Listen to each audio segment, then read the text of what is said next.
Na našem planetu postoje mjesta na kojima komercijalni zrakoplovi jednostavno ne smiju letjeti.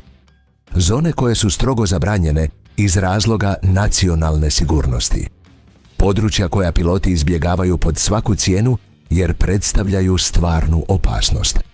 Teritoriji na kojima ekstremni uvjeti pretvaraju svaki let u ruski rulet. Danas ćete otkriti 12 mjesta koja predstavljaju najveću opasnost za komercijalno zrakoplovstvo. Neka od njih zbog strogih međunarodnih zakona. Druga zbog prirodnih uvjeta koji prkose mogućnostima bilo koje moderne letjelice. A neka su pak obavijena tajnama koje nitko do danas nije uspio u potpunosti objasniti. I ne, ovo nisu samo obične internetske glasine. To su dokumentirane zone u kojima letenje znači riskirati živote stotina putnika. Gdje pogrešna procjena može završiti tragedijom. I gdje su zrakoplovne vlasti uvele apsolutna ograničenja. Ali prije nego što istražimo ovih 12 opasnih mjesta koja prkose komercijalnom zrakoplovstvu, ako vas fascinira otkrivanje najnevjerojatnijih svjetskih tajni, pretplatite se na kanal odmah sada i lajkajte ovaj video. Jer ono što ćete vidjeti promijeniti će vaš pogled na sigurnost u zračnom prometu. A sada krenimo. Pripremite se na upoznavanje teritorija gdje samo nebo postaje neprijatelj. Gdje je letenje zapravo igra sa smrću i gdje se čak i najiskusniji piloti radije drže podalje. Broj 12. Vatikan. 109 akara u samom srcu Rima, najmanja neovisna država na svijetu i jedna od najstrožih zona zabrane letova na planetu. Vatikan je dom pape, duhovnog vođe milijardu i 300 milijuna katolika. Jednog od najzaštićenijih ljudi na zemlji. Upravo iz tog razloga. Zračni prostor iznad ovog svetog grada potpuno je zatvoren. Ovdje nije riječ o preporuci. To je međunarodni zakon. Komercijalnim zrakoplovima strogo je zabranjeno letjeti ispod 3000 metara visine. Iznad ovog svetog teritorija. Talijanske vlasti neprestano nadziru zračni prostor. Svako kršenje automatski pokreće hitne sigurnosne protokole. Tijekom važnih papinskih događaja. Kada se stotine tisuća hodočasnika okupe na trgu Svetog Petra. Mjere opreza se višestruko pojačavaju. Talijanska vojska postavlja protuzračne sustave. Borbeni zrakoplovi patroliraju perimetrom. I svaka neovlaštena letjelica može biti presretnuta. Pa čak i oborena bez ikakvog prethodnog upozorenja. Zrakoplovna nesreća ovdje bi bila humanitarna katastrofa. Uništila bi neprocjenjivu povijesnu baštinu i izazvala međunarodnu krizu neviđenih razmjera. Sve zato Vatikan ostaje zračna tvrđava. Neprobojna s neba. Broj 11. Područje 51. Strogo povjerljiva vojna baza u pustinji Nevade. Poligon za testiranje napredne zrakoplovne i svemirske tehnologije. I vjerojatno najmisterioznije mjesto u Sjedinjenim Američkim Državama. Službeno poznato kao Groom Lake. Područje 51 pokriva više od 150 četvornih kilometara, potpuno ograničenog teritorija. Zračni prostor iznad ove baze predstavlja zonu apsolutne zabrane letova. Američka savezna uprava za zrakoplovstvo označila ju je kao R-4808N. Letenje ovdje bez vojnog odobrenja znači jako ozbiljne probleme. Trenutačni gubitak pilotske dozvole. Uhićenje zbog kršenja nacionalne sigurnosti i moguću optužbu za špijunažu. Američka vlada priznala je postojanje ove baze tek 2013. godine, nakon desetljeća službenog poricanja. Ono što se unutra događa i dalje je državna tajna. Poznato je da su se ovdje testirali U-2, zatim SR-70 i jedan Blackbird, a vjerojatno i letjelice za koje mi još uvijek ne znamo. Tehnologija je toliko napredna da mora ostati skrivena, čak i iz zraka. Vojni radari prate apsolutno svaki leteći objekt u radijusu od 50 km. Sustavi protuzračne obrane stalno su aktivni, a reakcija na uljeze je trenutna. Ovdje ne postoje sive zone, samo apsolutna zabrana. Potkrijepljena stvarnom vojnom moći. Broj 10, Đavolje more, poznato i kao Zmajev trokut, smješteno u Tihom oceanu, između Japana, Guama i Filipina. Ovo oceansko područje ima zloglasnu reputaciju. 10 zrakoplova nestali su upravo ovdje. Bez ikakvog traga. Bez signala za opasnost. Kao da su jednostavno isparili s neba. Najdokumentiraniji slučaj dogodio se 1952. godine, kada je japanski istraživački zrakoplov s 9 znanstvenika na palubi potpuno nestao. Njegovi ostaci nikada nisu pronađeni. Teorije sežu od znanstvenih do paranormalnih. Od magnetskih anomalija koje zbunjuju navigacijske instrumente, do podvodnih vulkanskih erupcija koje stvaraju ekstremne turbulencije, nepredvidljive oceanske struje i magnetska polja koja ometaju elektroničke sustave. Komercijalni piloti jako dobro poznaju ovu zonu i crtaju rute koje ju zaobilaze kad god je to moguće. Japanska vlada provodila je istrage desetljećima, dokumentiravši više od 40 teških incidenata, uključujući nestanke i brodova i zrakoplova. GPS sustavi ovdje rade potpuno nepredvidljivo, kompasi se nekontrolirano vrte, a radiokomunikacija misteriozno puca. Letjeti iznad Đavoljeg mora. Isto je kao igrati lutriju sa smrću. Broj 9, Himalaja i Mount Everest. Najviši planinski lanac na planetu, s vrhovima koji prelaze 8000 metara i atmosferskim uvjetima koji su izazov za svaku letjelicu. Mount Everest uzdiže se 8849 metara iznad razine mora.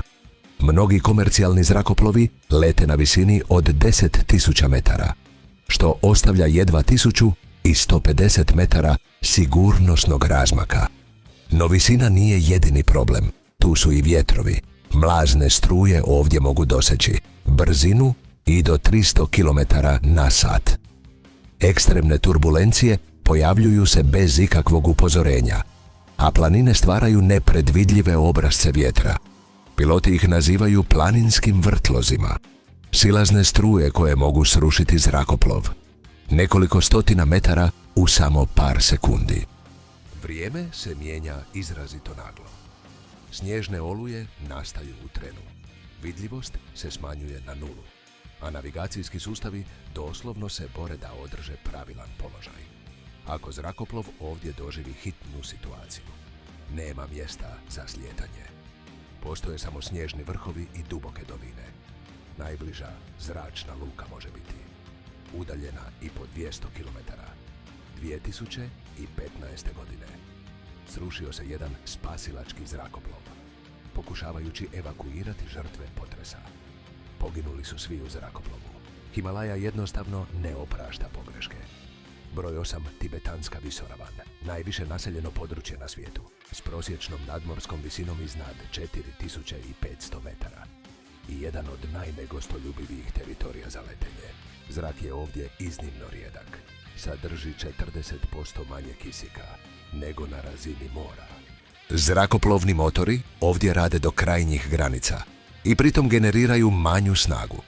U slučaju istovremenog zatajenja oba motora, zrakoplov ne može normalno jedriti. Gustoća zraka naprosto je nedovoljna da bi održavala dugotrajniji let. Gotovo okomit pad je zajamčen. Nema zračnih luka za hitne slučajeve na stotinama četvornih kilometara oko vas. Ako nešto pođe po zlu, nemate opcija. Samo neprohodan planinski teren i visine koje ubijaju. Oluje se pojavljuju niotkuda. Snijeg, tuča i vjetrovi od 150 km na sat. Ovdje su sasvim uobičajena pojava. Satelitski meteorološki sustavi imaju velikih poteškoća u predviđanju ovdašnjih uvjeta. Navigacija je također iznimno komplicirana. Planine redovito blokiraju GPS signale. Zemaljski radari ovdje ne dopiru, a radiokomunikacija se neprestano prekida. 2008. godine kineski komercijalni zrakoplov, leteći iznad Tibeta po lošem vremenu, doživio je kvar na motoru. Pilot je uspio prisilno sletjeti, ali je 47 putnika pritom ozlijeđeno. Smatralo se pravim čudom, što nitko nije poginuo. Tibet je doslovno smrtonosna zamka na nebu. Broj 7. Antarktika. Najhladniji kontinent na planetu, s temperaturama koje padaju i do -70 stupnjeva Celzijusa. I uvjetima koji svaki let pretvaraju u smrtonosnu okladu. Glavni problem je ekstremna hladnoća. Mlazni motori su dizajnirani za rad na temperaturama do -40 stupnjeva. Sve više od toga znači da bi se gorivo moglo djelomično smrznuti. Hidraulični sustavi ovdje gube učinkovitost. Upravljačke površine postaju krute, a elektronički instrumenti redovito otkazuju. Zrakoplov iznad Antarktike i leti na samom rubu mehaničkog sloma. Ovdje ne postoje komercijalne zračne luke. Sletne staze namijenjene su isključivo za znanstvene i za vojne operacije. Ako komercijalni zrakoplov proglasi hitan slučaj, nema se gdje spustiti. Sama površina je čvrsti led. Slijetanje bez pripremljene piste znači zajamčeno i potpuno uništenje. Stajni trap bi propao pod led, letjelica bi se prepolovila i svi bi na mjestu poginuli. Navigacijski sustavi ovdje također pate. Ovdje se nalaze magnetski polovi. Kompasi postaju potpuno beskorisni. GPS gubi na preciznosti, a satelitske komunikacije rade izuzetno loše. Antarktičke oluje su legendarne. Vjetrovi znaju doseći 200 km/h. Vidljivost pada na nulu u samo nekoliko sekundi. A tu su i turbulencije koje mogu rastrgati čitave strukture zrakoplova. Antarktički ugovor iz 1959. ograničava ljudske aktivnosti na ovom prostoru, kako bi se zaštitio netaknuti kontinent, samo odobreni znanstveni letovi. I to uz ekstremne pripreme. Usuđuju se letjeti iznad vječnog leda. Broj 6. Disneyland i Walt Disney World, obiteljski tematski parkovi, koje godišnje posjećuju milijuni ljudi i koji su stroge zone zabrane letenja od 2003. godine. Nakon terorističkih napada 11. rujna, Sjedinjene Američke Države uspostavile su zone s privremenim ograničenjima letenja iznad svih mjesta s velikom koncentracijom ljudi. Disney je dobio trajnu zaštitu. Zračni prostor iznad njihovih parkova zabranjen je u radijusu do 5 km i na visini do 3000 metara. Službeni razlog je protuteroristička sigurnost. Zrakoplov koji bi se ovdje srušio i mogao bi ubiti 1000 posjetitelja. Disney u prosjeku posjeti 58 milijuna ljudi. I to samo na Floridi svake godine. Ali postoji i sekundarni, manje poznati razlog. Buka. Komercijalni zrakoplovi pri preletu proizvode između 80 i 100 decibela zvuka. Što bi potpuno uništilo taj magični doživljaj, Disney ulaže milijune u stvaranje savršene atmosfere. Konstantna buka zrakoplovnih turbina potpuno bi razbila čaroliju i uništila njihovu višemilijunsku investiciju. Ova sezona isključenja tehnički naziva TFR, odnosno privremeno ograničenje leta, iako je zapravo trajna i stalna. Prekršitelji se suočavaju s kaznama od $20.000, gubitkom dozvole i mogućom zatvorskom kaznom. Novinarski helikopteri su to vrlo brzo naučili, na teži način. Nekoliko ih je već kažnjeno, jer su snimali događaje iz zraka, bez posebnog, unaprijed dobivenog odobrenja. Broj 5. Meka, sveti grad Islama, smješten u Saudijskoj Arabiji. Odredište milijuna hodočasnika svake godine i potpuno zatvoren zračni prostor za sve letove. U Meki se nalazi Kaba, najsvetije mjesto Islama. Svi muslimani širom svijeta mole se okrenuti točno prema ovoj točki. Preletjeti ovo mjesto smatrao bi se neoprostivim grijehom. Postoji izrazito strog saudijski zakon. Samo muslimani smiju ući u grad Meku. Ta se stroga zabrana širi i okomito, sve do samog neba iznad nje, s obzirom na to da je nemoguće provjeriti vjeroispovijest putnika s visine krstarenja. Komercijalni zrakoplovi tuda jednostavno ne smiju proći, ni pod kojim okolnostima. Međunarodne zračne rute u potpunosti zaobilaze ovaj grad, što dodaje dodatne kilometre letovima, ali iz dubokog poštovanja prema vjerskim ograničenjima. Saudijska Arabija oko ovoga nikada ne pregovara.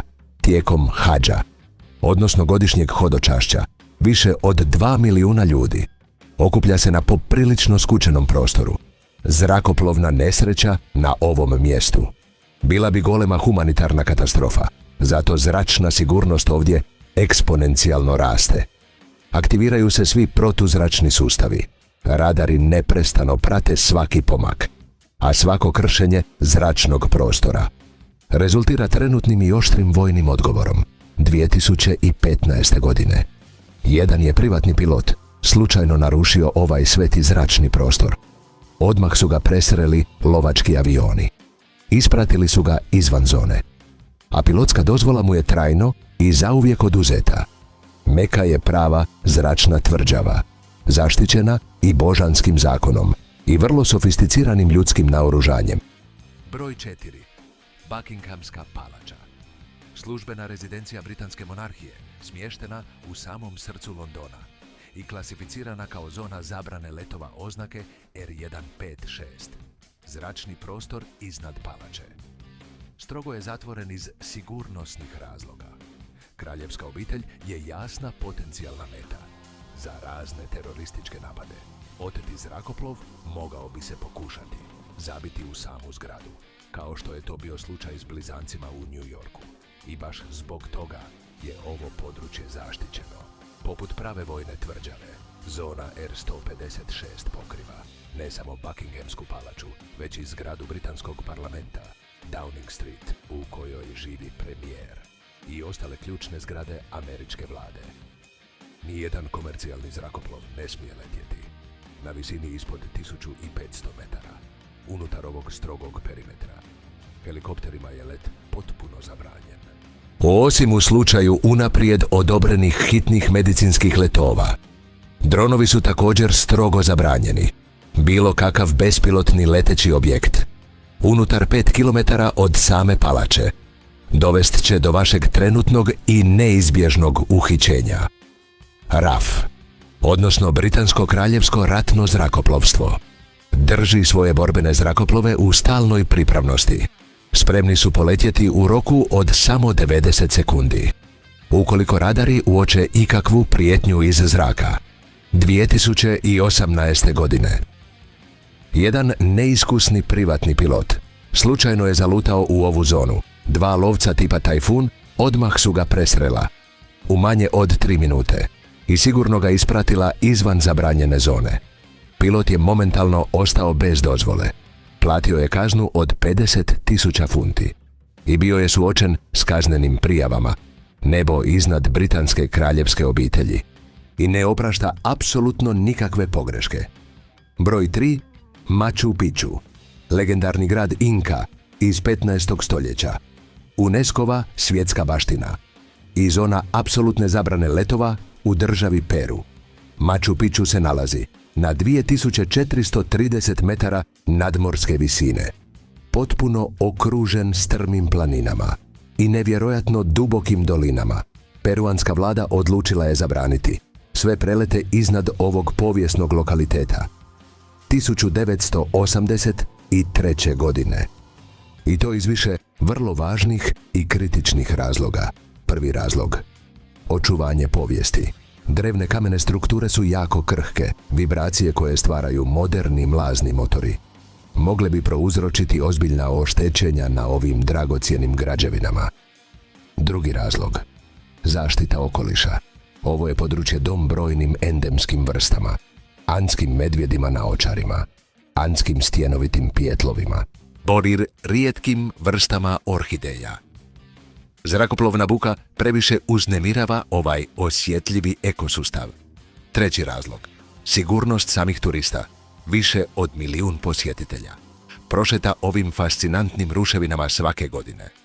Zrakoplovna nesreća na ovakvom mjestu bila bi ljudska i kulturna tragedija neprocjenjivih razmjera. Okolne visoke planine stvaraju vrlo nepredvidljive zračne struje, snažne uzlazne i silazne vjetrove. koji se mijenjaju bez ikakvog upozorenja. Letenje iznad ovog planinskog područja iznimno je opasno. Ovdje ne postoje mjesta za prisilno slijetanje. U krugu od 100 četvornih kilometara oko vas su samo strme okomite padine i smrtonosne provalije bez dna. Turistički helikopteri, koji su pokušali s radom tijekom 90-ih godina, dobili su trajnu zabranu za letenje, nakon 2 teške nesreće sa smrtnim posljedicama. Nebo iznad Machu Picchua danas pripada isključivo i samo kondorima. Broj 2. Bermudski trokut, najmisterioznija zrakoplovna zona na planetu. Nalazi se na području između Floride, Bermuda i Portorika, gdje su deseci zrakoplova nestali bez jednog logičnog objašnjenja. Najpoznatiji slučaj dogodio se 5. prosinca 1945. godine, kada je 5 mornaričkih bombardera tipa Avenger misteriozno nestalo tijekom potpuno rutinskog leta za obuku. 14 članova posade jednostavno je isparilo, bez jednog jedinog traga. Spasilački zrakoplov koji je iste noći poslan u potragu također je nestao, zajedno s 13 spasilaca na palubi. Nikada nisu pronađeni nikakvi ostaci letjelica, ni crne kutije. Nije bilo čak ni signala za pomoć, kao da ih je neka nevidljiva ruka izbrisala s neba. Ukupno 27 nestalih osoba u razmaku od samo 6 sati. Teorija je doista mnogo. Od magnetskih anomalija koje zbunjuju instrumente, preko podvodnih nakupina metana, koje erumpiraju, smanjuju gustoću zraka i time doslovno povlače letjelice u pad, sve do iznenadnih oluja ekstremne siline, koje se pojavljuju iz vedra neba i uništavaju zrakoplove u samo nekoliko minuta. Ili je to možda samo obična statistička slučajnost u zoni s vrlo gustim zračnim prometom. Komercijalni piloti službeno ne izbjegavaju sam Bermudski trokut, no mnogi ipak diskretno prilagođavaju svoje rute, osobito kada im vrijeme izgleda sumnjivo. Radije će produžiti let za nekoliko minuta, nego riskirati da jednoga dana postanu. Još jedan neriješeni statistički podatak: Bermudski trokut i dalje redovito uzima svoje žrtve, a 75 je dokumentiranih nestanaka zrakoplova na ovom području od 1945. na ovamo. Broj 1. Bijela kuća. Bez sumnje najštićenija zgrada u Sjedinjenim Američkim Državama. Službena rezidencija američkog predsjednika i doslovno neprobojna zračna tvrđava. Zona zabrane leta poznata kao P-56 pokriva cijeli grad Washington, uključujući samu Bijelu kuću, Kapitol i ostale ključne zgrade američke vlade. Nijedan zrakoplov ovdje ne smije letjeti bez izričitog predsjedničkog odobrenja. Narušavanje ovog prostora odmah aktivira najstroži mogući obrambeni protokol. Lovci F-16 momentalno polijeću iz vojne baze Andrews u manje od 2 minute. Imaju izravne naredbe za presretanje i po potrebi obaranje apsolutno bilo kakvih neovlaštenih letjelica. I ovo nije tek prazna prijetnja. 2023. godine jedna mala privatna Cessna slučajno je povrijedila zračni prostor. 2 F-16 odmah su je presrela, stvorivši probijanje zvučnog zida, koje je na noge diglo i prestrašilo cijeli grad. Pilot je ispraćen do najbližeg mjesta za prisilno slijetanje. Tamo je odmah uhićen i sada je suočen s teškim federalnim optužbama, zbog kojih bi u konačnici mogao dobiti čak 20 godina zatvora. Sveobuhvatni obrambeni sustav uključuje radare najnovije generacije, rakete zemlja-zrak, kao i razne eksperimentalne vojne laserske sustave. Nakon terorističkih napada 11. rujna, zaštita se višestruko pojačala. Danas ovdje postoje čak 3 koncentrična prstena, kada je u pitanju zračna sigurnost američkog glavnog grada. Vanjski prsten proteže se na 30 km, srednji na 15 km, a unutarnji na samo 5 km. Svako narušavanje tih linija donosi sve bržu i oštriju reakciju. Čak i mali dronovi igračke ovdje su izričito i strogo zabranjeni. 2015. godine jedan je vladin dužnosnik iz čiste nepažnje srušio svoj dron ravno u dvorište Bijele kuće. Tajna služba ispitivala ga je punih 8 sati bez prestanka i na kraju je naravno izgubio posao. Nebo iznad američkog centra moći tretira se kao prava potencijalna ratna zona. Ako vas je ovo istraživanje 12 najopasnijih mjesta za komercijalno zrakoplovstvo fasciniralo i želite nastaviti otkrivati najnevjerojatnije tajne našeg planeta, pretplatite se na kanal odmah sada i lajkajte ovaj video. Recite nam u komentarima koje vas je od ovih mjesta najviše iznenadilo. I znate li za još koju opasnu zonu za zrakoplove? Želimo čuti vaše mišljenje o ovim strogo zabranjenim teritorijima. Ovih 12 mjesta dokazuju jednu vrlo bitnu stvar. Da nebo iznad nas nije ni izbliza tako slobodno kako se to obično čini. Da postoje čvrste, nevidljive granice, koje su strogo zaštićene zakonima, oružjem i sirovim prirodnim silama, od svetih mjesta koja su zaštićena samo vjerom, pa sve do vojnih teritorija pod strogim čuvanjem raketa, od visokih planina koje prkose zakonima fizike, pa do dubokih oceana koji doslovno gutaju zrakoplove. Svako od njih predstavlja jasnu i stvarnu opasnost za stotine nedužnih putnika na letovima. I upravo zato piloti detaljno proučavaju ove kritične zone.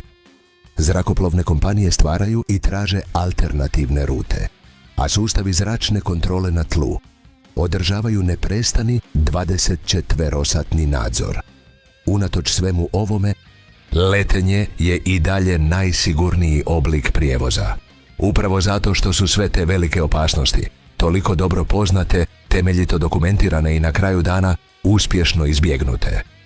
Hvala vam što ste nam se pridružili na ovom letu kroz najopasnije nebo na svijetu, sve do našeg sljedećeg putovanja, kroz sve one nevjerojatne tajne koje skriva naš planet.